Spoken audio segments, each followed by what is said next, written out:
जय हिंद दोस्तों, आप देख रहे हैं हेमेंद्र एकेडमी। 6 सितंबर 2026 आपका सीटेट का एग्जाम है।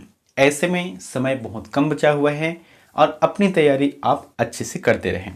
ठीक है, तो इसी सिलसिले में है आज हमारा जो वीडियो का क्रमांक है लगातार चल रहा है, जिसमें सीटीपी के कुछ महत्वपूर्ण प्रश्नों को देखेंगे और वो भी 30 महत्वपूर्ण प्रश्न चाइल्ड डेवलपमेंट एंड पेडागोजी से संबंधित है। चलिए चलते हैं हम वीडियो की तरफ। इसमें कुछ ऐसे प्रश्न हैं जो कि PYQ क्वेश्चन भी है। ठीक है, तो अगर आप हमारे चैनल पर नए हो तो चैनल को सब्सक्राइब कर देना और अच्छा लगे तो अपने दोस्तों के पास भी शेयर करना ताकि वो लोग भी इसका फायदा उठा सकें। ठीक है, तो चलिए चलते हैं वीडियो की तरफ।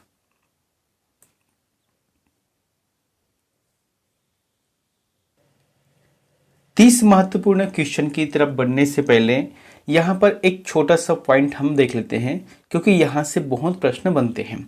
जैसे कि आप देखना, एक चीज आता है संवेग। इस संवेग होता क्या है? ठीक है, टाइप्स ऑफ इमोशन। यहाँ पर है संवेगों के प्रकार। जो बाल विकास है, जो CDP है, उसके हिसाब से एक बालक में या एक युवा वर्ग में या जो अलग अलग क्राइटेरिया बांटा गया है ना, उसमें 14 मूल प्रवृत्तियों के 14 ही संवेग है, ऐसा कहा है। तो वो 14 संवेगों को हम यहाँ पर देखने वाले हैं। कौन कौन से हैं? एक तो होता है भय होता है। ये जो है ना, देखो कोई सिखाता नहीं इसको, ये ऑटोमेटिक हो ही जाता है। तो भय होना, घृणा करना, करुणा व दुख करना, आश्चर्य करना, आत्माभिमान, भूख लगना। जैसे किसी को भूख लगता है तो कोई सिखाता है कि भूख ऐसे लगता है, नहीं, वो सीख जाता है। ठीक है, वो ऑटोमेटिक सीख जाता है। कृति भाव करना, क्रोध करना, वात्सल्य करना, कामुकता है, आत्महीनता है, एकाकीपन है, अधिकार भावना है और एक होता है आमोद। ये जो 14 प्रकार है ना, ये सभी संवेगों के प्रकार हैं। ठीक है, अब चलते हम 30 महत्वपूर्ण प्रश्न की तरफ। पहला प्रश्न है, नर्सरी कक्षा में शुरुआत करने के लिए कौन सी विषय वस्तु सबसे अच्छी है? जैसे कि 5+3+3+ क्या है, 4 है। इसी पैटर्न पर है। तो ये जो नर्सरी है ना, ये इसी 5 में आता है। शुरुआती के 3, उसके बाद फर्स्ट क्लास, सेकंड क्लास। तो नर्सरी कक्षा के बच्चे को अगर शुरुआती विषय वस्तु पढ़ाना है तो उसके लिए सबसे अच्छी विषय वस्तु क्या रहेगी? मेरा परिवार, मेरा प्रिय मित्र, मेरा पड़ोस या मेरा विद्यालय। आंसर क्या रहेगा इसका? मेरा परिवार। एक छोटे से बच्चे हैं, इसको अगर पढ़ाना है, एक विषय वस्तु के तौर पर लेना है, तो इसके लिए सबसे बेहतर होगा कि मेरा परिवार। मेरा परिवार में कौन? मम्मी पापा, उनके भाई बहन, उनके दादा दादी, ये सभी आ जाएंगे। ठीक है, तो आंसर ए इसका सही रहेगा। दोस्तों, इसमें कुछ ऐसे प्रश्न हैं जो कि PYQ क्वेश्चन है, जो कि पहले के एग्जाम में पूछा गया है। दूसरा प्रश्न है, छोटे शिक्षार्थियों को कक्षा में समवयस्कों के साथ अंतःक्रिया करने के लिए प्रोत्साहित करना चाहिए, जिससे, बताओ, जो छोटे शिक्षार्थी या छोटे बच्चे हैं उसको अपने समवयस्कों के साथ अंतःक्रिया करना चाहिए, यानी कि उसके साथ रहना चाहिए, बैठना उठना, खेलना कूदना, पढ़ना, ये सभी होना चाहिए। क्यों होना चाहिए? ऑप्शन यहाँ पर दिया हुआ है। आप ना वीडियो को पॉज कर लेना, पॉज करने के बाद इसे आराम से पढ़ना और स्वयं से लगाने का प्रयास करना। जैसे कि ऑप्शन M क्या है? शिक्षक कक्षों को बेहतर तरीके से नियंत्रित कर सकते हैं। तो ये जो है उतना सुटेबल नहीं है। वे एक दूसरे से प्रश्नों के उत्तर सीख सकते हैं। पाठ्यक्रम को बहुत जल्दी पूरा किया जा सकता है, तो ये भी नहीं हो सकता। बी तो थोड़ा बहुत ठीक है। डी ऑप्शन क्या है कि वे पढ़ने के दौरान सामाजिक कौशल सीख सकते हैं। तो यही आंसर सही रहेगा डी ऑप्शन का, क्योंकि एक छोटे शिक्षार्थी अपने कक्षा के समवयस्कों के साथ मिलकर जब रहता है तो कहीं न कहीं उसमें एक सामाजिकता की भावना पैदा होती है। ठीक है, और वो सामाजिकता कौशल को सीखता है। तो डी ऑप्शन इसका सही रहेगा। तीसरा है, निम्न में से कौन सा बच्चे की सामाजिक मनोवैज्ञानिक आवश्यकताओं के साथ संबंध नहीं है? बताओ, बच्चे की सामाजिक मनोवैज्ञानिक आवश्यकताओं के साथ संबंध नहीं है। जैसे कि सामाजिक अनुमोदन अथवा सराहना की आवश्यकता, ये तो इनके साथ संबंध होता ही है सामाजिक और मनोवैज्ञानिक के तौर पर, ठीक है। संवेगात्मक सुरक्षा की आवश्यकता, ये भी क्या है, संबंध रखता है। शरीर से अपशिष्ट पदार्थों का नियमित रूप से बाहर निकालना, ये जो है सामाजिक मनोवैज्ञानिक आवश्यकताओं के संबंध में उचित नहीं है। तो ऑप्शन सी सही लगाना है, क्योंकि भाई ये तो शारीरिक आवश्यकता है जो कि शरीर के अपशिष्ट पदार्थ को नियमित रूप से बाहर निकालना होता है। तो ये सामाजिक और मनोवैज्ञानिक आवश्यकताओं की श्रेणी में यहां नहीं आता। चौथा प्रश्न है, विद्यार्थियों को विद्यालय में खेलना क्यों उचित है? बताओ। विद्यार्थियों को विद्यालय में खेलना, हालांकि स्कूल का समय खत्म होने के बाद वहाँ खेल खेलता है, मैदान में जाकर खेलता है, कोई भी जगह जाकर खेलता है, लेकिन अगर विद्यालय में है तो विद्यालय में खेलना चाहिए। क्यों? बताया था आपको। इसमें सबसे पहली बात तो ये है, जब खेल खेलते हैं तो एक अकेला नहीं खेलेगा, वो पूरे ग्रुप में खेलेगा, और जब ग्रुप में खेलेगा तो सहयोग की भावना बढ़ेगा, अपनी अपनी एक टीम बनाएगा वो लोग, है ना, कि ये मेरा टीम है, ये उनका टीम है, तो दोनों मिलकर खेलते हैं, तो कहीं ना कहीं सहयोग बढ़ रहा है और शारीरिक संतुलन का भी विकास होता है। आजकल के बच्चे भले मोबाइल के माध्यम से मोबाइल में ही लगे रहते हैं, लेकिन स्कूल में क्या होता है, मोबाइल तो देता नहीं है, तो खेल खेलते हैं। इसमें शारीरिक संतुलन बना रहता है। अपना कबड्डी खेलो, खो खो खेलो, या क्रिकेट है, फुटबॉल है, वॉलीबॉल है, कहीं ना कहीं उनका शारीरिक जो क्षमता है उनका विकास होता है। पांचवा प्रश्न है कि एक बच्चा प्रायः अपने सहपाठियों के साथ झगड़ता है, आप क्या करेंगे? बताओ। एक जो बच्चा है अपने सहपाठियों के साथ झगड़ता है, होता है ना, कुछ बच्चे ऐसे रहते हैं जो कि उद्दंड होते हैं, वो सभी के साथ उलझते रहते हैं। तो ऐसे में आप क्या करोगे? मान लो जो आप टीचर बन गए तो आप क्या करोगे? बच्चे को तो सजा दे नहीं सकते, विद्यालय से निकाल नहीं सकते, तो आपके पास एक ही है कि बच्चा ऐसा कर रहा है तो उसके कारण को आपको पता लगाना है, क्यों ऐसा करता है। साथ ही उसे परामर्श भी देंगे कि नहीं, तुम्हारा जो व्यवहार है वहां ठीक नहीं है, आपको अपने व्यवहार में सुधार लाना है। इस प्रकार से आप उसे परामर्श देंगे। तो यही इनका सही उत्तर रहेगा, सी ऑप्शन। अगला, जिस प्रक्रिया में व्यक्ति दूसरों के व्यवहार को देखकर सीखता है, ना कि प्रत्यक्ष अनुभव से, को कहा जाता है, उसे क्या कहा जाता है? देखो, जिस प्रक्रिया में व्यक्ति दूसरे के व्यवहार को देखकर सीखता है, ना कि प्रत्यक्ष अनुभव से, तो उसे क्या कहते हैं? सामाजिक अधिगम कहते हैं, सामाजिक शिक्षा कहते हैं। क्यों? क्योंकि समाज में बहुत सारे लोग रहते हैं। अब किसी अच्छे व्यक्ति के व्यवहार को देखकर आप सीख रहे हो तो उसे सामाजिक अधिगम कहते हैं। और जो अनुभव से सीखते हैं उसे क्या कहते हैं? वो जो है व्यक्ति को सबसे बेहतर सीख देता है, क्योंकि व्यक्ति को अनुभव कब होता है? जब उनको लगे कि उनके साथ कुछ गलत हुआ। जैसे कि एक होता है ना, रास्ते पर जा रहे हो, जब तक आपको ठोकर नहीं लगा है तब तक आपको ये पता नहीं है कि रास्ते में कंकड़ पत्थर भी हो सकता है। तो ये उनके अनुभव आधारित है। तो फिलहाल के रूप में ए ऑप्शन सही रहेगा।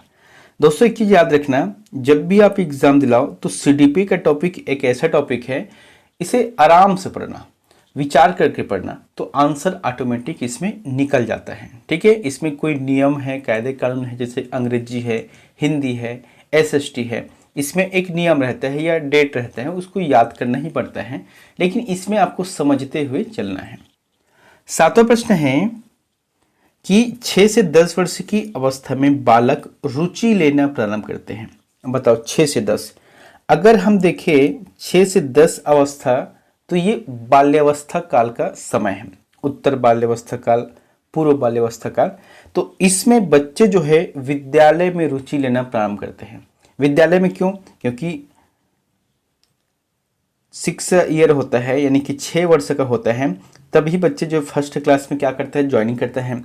इसका मतलब है इनका जो झुकाव है वह विद्यालय की तरफ होता है 6 से 10 वर्ष के बीच में। आंसर डी रहेगा। अब भाई छोटे से बालक है 6 से 10 वर्ष, उसको धर्म से कोई मतलब नहीं है, उसको नहीं पता, मानव शरीर में क्या होता है उसको भी नहीं पता, यौन संबंध के बारे में ये दूर दूर तक इसकी जानकारी नहीं है। तो फिलहाल के रूप में विद्यालय आंसर सही रहेगा। सामाजिकरण वह प्रक्रिया है जिसे बच्चे व वयस्क सीखते हैं। बताइए, सामाजिकरण वह प्रक्रिया है जिसमें बच्चे के साथ साथ वयस्क भी सीखते हैं। क्या सीखते हैं? कि परिवार में किस तरीके से रहना है, विद्यालय में हमको किस तरीके से रहना है, श्रेष्ठ जनों से के बीच में हमको किस तरीके से रहना है। तो ये सभी है जिसके माध्यम से एक बच्चे से लेकर पूरे वयस्क तक सीखता है। ठीक है, सीखना एक ऐसी क्रिया है जो कि व्यक्ति हर समय प्राप्त कर सकता है। 9वां नंबर का प्रश्न है, विद्यालय बच्चों को अपने परिवार, जाति, आस पड़ोस से अर्जित किस दृश्य प्रवृत्ति को दूर करना उनका समाजीकरण करते हैं। बताइए भाई, आप समाज में रहते हो, गांव में रहते हो, समाज में रहते हो, किसी सोसाइटी में रहते हो, वहां पर हर प्रकार के लोग रहते हैं, अलग अलग जाति के लोग रहते हैं, अलग अलग धर्म के लोग रहते हैं, अलग अलग परिवार के लोग रहते हैं। तो इसमें कई लोगों के मन में संकीर्णता की भावना भी रहते हैं, किसी के मन में अंधविश्वास की भावना रहते हैं, किसी के मन में पुराने जमाने की जो कुरीतियां हैं वो भी रहते हैं। तो यहाँ पर जो ऑप्शन है ये सभी इसका आंसर रहेगा, जो कि आस पड़ोस से अर्जित किसी दृश्य प्रवृत्ति को दूर करना उनका समाजीकरण करते हैं। ठीक है, तो आंसर डी रहेगा, ये सभी, इन सभी से दूर रहना चाहिए। बच्चे के समाजीकरण में अध्यापक की भूमिका क्या होनी चाहिए। बताइए, आप टीचर बन गए तो आपके भूमिका क्या होनी चाहिए, आपकी भूमिका क्या होगी, बताओ समाजीकरण के लिए। सबसे पहली बात तो उसे बालक के अनुचित व्यवहार को रोकना चाहिए। व्यवहार करता है गलत तो उसे टोकना है कि आप गलत कर रहे हो। उसे बच्चों के साथ भेदभाव रहित व्यवहार करना चाहिए। बच्चे हैं, कोई भी जाति का हो, कोई भी धर्म का हो, जैसा भी बच्चा है सबको एक समान लेके चलना है। उसे बच्चों के प्रति जो जाति, धर्म आदि की आलोचना नहीं करनी है। ठीक है, तो ये सभी आंसर सही रहेगा जो कि डी ऑप्शन में दिया हुआ है। 11 नंबर का प्रश्न है कि निम्न में से क्या एक बालक के चरित्र निर्माण में सहायक है। बताइए, एक बालक के चरित्र के निर्माण में सहायक है तो क्या रहेगा? खाना, प्यास, ये सभी, ये समाजीकरण। कई बार हम लोग क्या करते हैं पता है, जहां पर ये सभी लिखा है तो 90% चांस रहता है कि ये डी ऑप्शन ही सही लगाते हैं, क्योंकि इसमें ये सभी लिखा है और लगभग सभी सही रहता है। लेकिन हर बार ऐसा नहीं होता। जैसे कि ये प्रश्न है, भाई एक बालक के चरित्र निर्माण में सहायक क्या है? अगर आप ये सभी लिखोगे तो भाई खाना और प्यास भी आ जाएगा, तो ये उनके चरित्र निर्माण में शामिल है क्या? नहीं। तो क्या शामिल है? समाजीकरण। समाजीकरण ऑप्शन इसका सही रहेगा। बालक का सामाजिक विकास कब से प्रारंभ होता है? इसको मैंने कई बार बताया है। बालक का जो सामाजिक विकास है ये जो होता है जीवन के पहले वर्ष से, या ऐसे कह सकते हैं बालक का जो जन्म होता है उसी दिन से प्रारंभ होता है। और विकास, अगर सिर्फ विकास पूछ दे तब की बात क्या रहेगा? जब वह मां के गर्भ में आता है उसी दिन से उसका विकास होता है। यह भी आपको याद रखना है। 14 नंबर का प्रश्न है कि बालक के सामाजिक विकास में सबसे महत्वपूर्ण है। बताओ क्या हो सकते हैं? एक बालक के सामाजिक विकास हो रहा है, अब उसमें महत्वपूर्ण जो भूमिका होगी वह किसका रहेगा? जाति भेद का तो हो ही नहीं सकता, आनुवांशिकता का हो ही नहीं सकता, आनुवांशिकता तथा वातावरण का हो नहीं सकता, क्योंकि यहाँ पर आनुवांशिकता लिखा है। तो आंसर रहेगा वातावरण, सामाजिक वातावरण। बच्चे किस सामाजिक वातावरण में रह रहा है? कुछ ऐसे सामाजिक संगठन होते हैं, एक ऐसे सामाजिक कह सकते हैं सोसाइटी रहता है जिसका विचारधारा हमेशा निगेटिव रहता है, तो बच्चे वहां पर रहेगा तो उसका विचारधारा उसी प्रकार से रहेगा। जिनका पॉजिटिव विचारधारा के रूप में रहेगा या अच्छे लोगों की संगति में रहेगा तो स्वाभाविक बात है बच्चे अच्छे बनेंगे। तो आंसर सी रहेगा। तो ये सभी वातावरण पर निर्भर करता है। विद्यालय समाजीकरण के क्षेत्र में न केवल इसका अभिकरण है अपितु वह समाज की संस्कृति प्रगति का है। बताइए क्या रहेगा? विद्यालय, अब जैसे कि समाजीकरण की शुरुआत होता है बच्चों का, ठीक है, तो कुछ तो परिवार से होता है, लेकिन यहाँ पर विद्यालय दिया है। तो विद्यालय जो होता है ना, एक संरक्षक के भूमिका में रहते हैं, यानी कि संशोधन, आलोचक, समर्थक इसका आंसर नहीं रहेगा, क्योंकि विद्यालय सामाजिकरण के क्षेत्र में न केवल इसका अभिकरण है, अपितु यहाँ समाज की संस्कृति का प्रगति का है संरक्षण भी है, क्योंकि इसी में जाकर बच्चे को सामाजिकरण की वो सभी गुण सीखने पड़ते हैं। ठीक है, पढ़ाई तो करेगा ही, खेल की भावना आ गया मतलब शारीरिक विकास है, एक साथ क्लास में बैठ रहा है इसका मतलब सामाजिकरण की प्रक्रिया चल रहा है, बच्चों के साथ समवयस्क है, हम की भावना आता है, ये सभी इसमें शामिल है। अगला है अध्यापक समाज का मार्गदर्शक है, इस कारण उसे सहज रहने की आवश्यकता है। देखो जो अध्यापक होते हैं ना वो समाज का मार्गदर्शक है, क्यों? क्योंकि वहाँ बच्चे को बेहतर शिक्षा देते हैं। अब जब वो बच्चा बेहतर शिक्षा प्राप्त करेगा तो वही जो है कल के डेट में एक अच्छे समाज का निर्माण करेगा, एक अच्छे समाज का नेतृत्व करेगा। तो उसे सजग रहना है किस चीज से? सामाजिक आडंबरों के प्रति, जो समाज में कुरीतियां हैं, समाज में आडंबर है, तो ऐसी चीजों से उसे सजग रहना है। अगर वही उस चीज में ग्रसित हो गया तो बच्चे को ढंग से वहां शिक्षा नहीं दे सकता। इसलिए एक टीचर को चाहिए, एक अध्यापक को चाहिए कि वहां सामाजिक आडंबरों के प्रति सजग रहे। ये ऑप्शन सही रहेगा। बाकी जैसे कि समाज के प्रतिष्ठित व्यक्तियों के प्रति, समाज की स्त्रियों के प्रति, समाज की आर्थिक उन्नति के प्रति सजग रहने की जरूरत नहीं है, इसे सम्मान की भावना से देखने की जरूरत है। अगला 17 नंबर का प्रश्न है, शिशु क्रोध और प्रेम में अंतर करने लगता है। अब देखना, शिशु जो है छोटा सा बच्चा है, वो खेल रहा है, अब आप उस पर अचानक से गुस्सा करो तो वो समझ जाएगा कि वो आप पर गुस्सा है, या उस पर आप प्रेम करो, है ना, उसके साथ प्यार करो, तो वहाँ बच्चे का मनोभाव बदल जाता है। तो ये जो अवस्था है एक शिशु के 6ठे मास से प्रारंभ हो जाता है। कितने से? 6वें मास से, यानी कि 6वें महीने से प्रारंभ हो जाता है। बालक अपने व्यवहार की सामाजिक स्वीकृति चाहता है। शैशवावस्था में, बाल्यावस्था में, किशोरावस्था में या पूर्ण बाल्यावस्था में। ये जो होता है वहां किशोरावस्था में होता है। किशोरावस्था का समय 12 से 18 माना है, सर्वमान्य तिथि, सर्वमान्य समय है। अब ये इस अवस्था में बच्चे यही चाहता है कि वह जो करे उसे समाज स्वीकृति प्रदान करे, यानी कि समाज में उसकी भावनाओं को कदर हो। तो ये जो है किशोरावस्था के समय में होता है। संवेगात्मक विकास में किस अवस्था में सबसे कम परिवर्तन होता है? बताओ, संवेगात्मक विकास में किस अवस्था में सबसे कम परिवर्तन होता है? तो ये शैशव अवस्था में। शैशव अवस्था जो कि बहुत ही मतलब ये प्रारंभ की अवस्था है, और इसमें संवेगात्मक विकास की अवस्था बहुत ही कम परिवर्तन होता है। बाकी जो अलग बताया था ना 14 अवस्था है, वो सभी बाल्यावस्था, किशोरा, प्रौढ़ावस्था में देखने को मिलता है स्वाभाविक रूप से। मन का मानचित्र संबंधित है। तो मन का मानचित्र मतलब क्या होता है? बोध बढ़ाने की तकनीक से या साहसिक कार्यों की क्रिया योजना से, मन का चित्र बनाने से, या मन की क्रियाशीलता का अनुसंधान से। तो दोस्तों मन का मानचित्र जो होता है ना वह मन की क्रियाशीलता पर अनुसंधान से होता है। अवधारणाओं का विकास मुख्य रूप से खालिस्तान का हिस्सा है। भाई अवधारणा कहीं ना कहीं एक अवधारणा रहती है किसी भी चीज का, तो ये जो होता है ना बौद्धिक विकास की देन है। ठीक है, अवधारणाओं का जो विकास होता है मुख्य रूप से बौद्धिक विकास, इसमें शारीरिक सामाजिक संवेग नहीं रहता, बौद्धिक रहता है।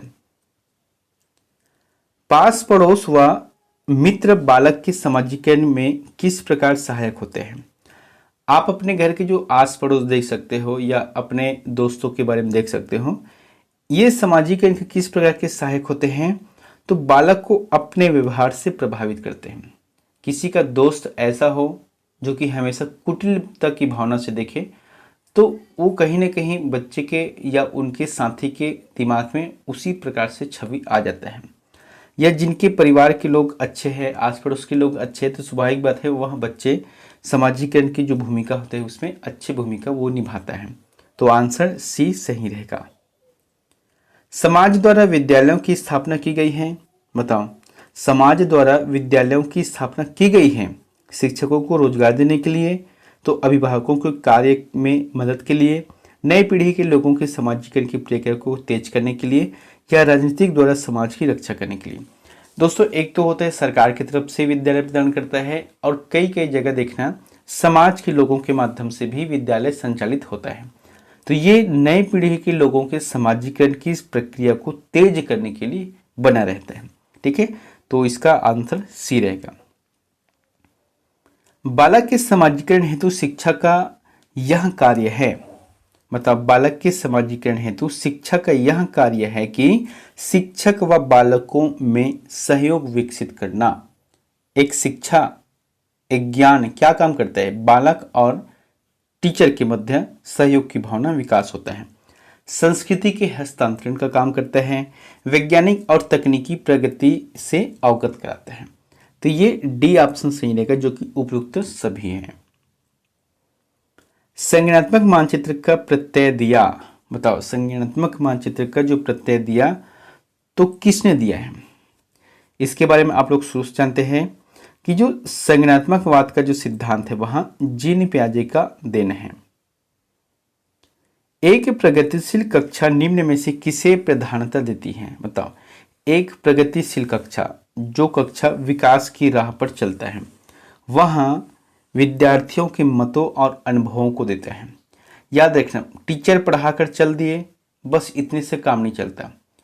उसको देखना पड़ता है कि वो विद्यालय में, वो कक्षा में जो बच्चे हैं उनकी भावना क्या है, वो क्या करना चाहते हैं, वो क्या सीखना चाहते हैं, और उनकी इच्छाओं की पूर्ति अगर हो गया तो समझ जाओ कि एक प्रगतिशील कक्षा का निर्माण हो रहा है। आंसर डी रहेगा। विद्यार्थियों के मतों और अनुभवों को साझा करना, उनको प्रधानता देना है। 27 नंबर का प्रश्न है दोस्तों, यहाँ पर जेंडर। मतलब जेंडर आप सभी को पता है, फीमेल मेल, यही तो जेंडर है।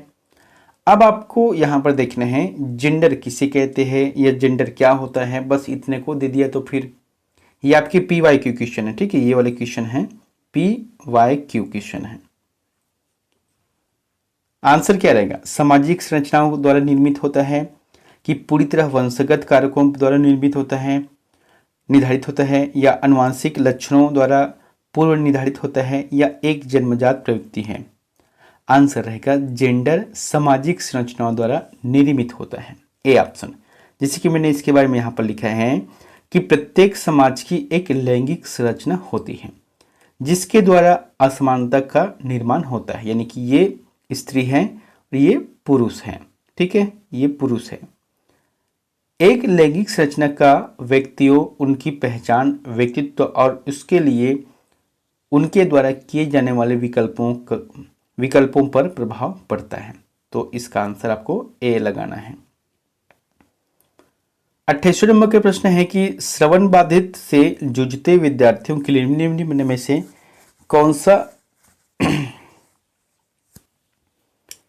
28वें नंबर के प्रश्न है कि श्रवण बाधिता से जूझते विद्यार्थियों के लिए निम्न में से अधिगम का कौन सा तरीका प्रभावी नहीं होगा।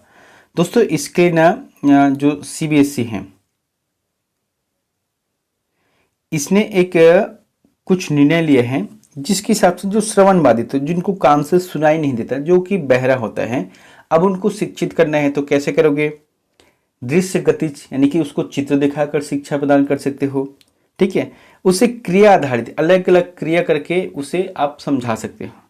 बहुसंवेदी, अलग अलग संवेदी होते हैं, संवेग होता है, उन सबके माध्यम से समझा सकते हो।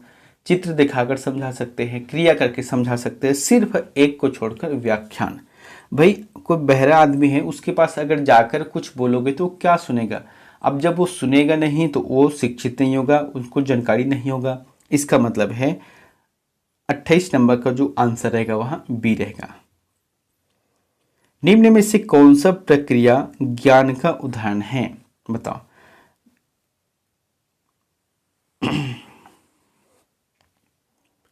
निम्न में से कौन सा प्रक्रियात्मक ज्ञान का उदाहरण है? देखो, प्रश्न को समझना। प्रक्रियात्मक, एक निश्चित प्रक्रिया से ज्ञान का अर्जन करना। ऑप्शन यहां पर दिया हुआ है ABCD, इसमें से सही जवाब रहेगा ए रहेगा। पौधारोपण के लिए मिट्टी तैयार की जाती है। ये जो है प्रक्रियात्मक है, यानी कि एक निश्चित प्रक्रिया में होता है। भाई आप पौधारोपण करना चाहते हो, इसका मतलब है पहले मिट्टी खोदना पड़ेगा, फिर पौधों को डालना पड़ेगा, फिर उसमें खाद डालना पड़ेगा, फिर उसको ढकना है मिट्टी से। ये एक प्रक्रियात्मक ज्ञान है।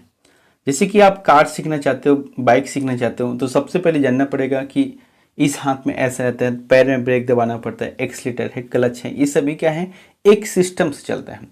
भाई आप पौधारोपण कर रहे हो तो सीधा पौधों को जाकर फेंक दोगे, ये कोई प्रक्रिया नहीं है। तो आंसर ए से ही रहेगा।